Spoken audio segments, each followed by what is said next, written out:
Science perfection চ্যানেলে সকলকে স্বাগত। আজকে আমরা আলোচনা করব অভিকেন্দ্র বল, সেন্টিপিটাল ফোর্স। অভিকেন্দ্র বল, যে বল সর্বদা কণার গতির অভিমুখের উপর লম্বভাবে অর্থাৎ বৃত্তপথের কেন্দ্রাভিমুখে ক্রিয়া করে বস্তুটিকে স্থির দ্রুতিতে বৃত্তপথে ঘোরায়, তাকে অভিকেন্দ্র বল বলে। ধরি এম ভরের কোনো বস্তুকণা আর ব্যাসার্ধের বৃত্তপথে সমকৌণিক বেগে আবর্তন করছে।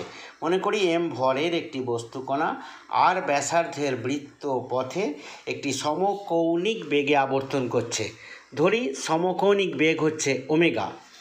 বস্তুটির কোনো এক মুহূর্তে বৃত্তপথের পি বিন্দুতে অবস্থান করছে। মনে করা হলো বস্তুটি বৃত্তপথের কোনো একটি বিন্দুতে কোনো এক মুহূর্তে অবস্থান করছে।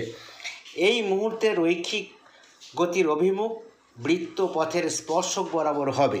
রৈখিক গতির অভিমুখ বৃত্তপথের স্পর্শক বরাবর হবে।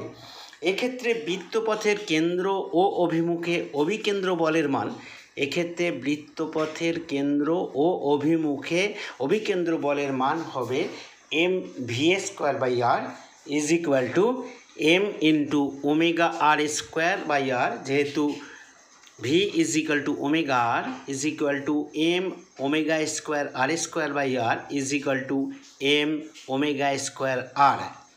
অভিকেন্দ্র বল একটি কার্যহীন বল, কারণ এই অভিকেন্দ্র বলের অভিমুখে বস্তুটি যেহেতু কোনো রকম সরণ হচ্ছে না, তাই অভিকেন্দ্র বল একটি কার্যহীন বল। আজকে এই পর্যন্তই।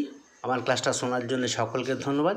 ক্লাসটা ভালো লাগলে একটা লাইক দেবে, বন্ধুদের সঙ্গে শেয়ার করবে এবং চ্যানেলটিকে সাবস্ক্রাইব করবে। ধন্যবাদ।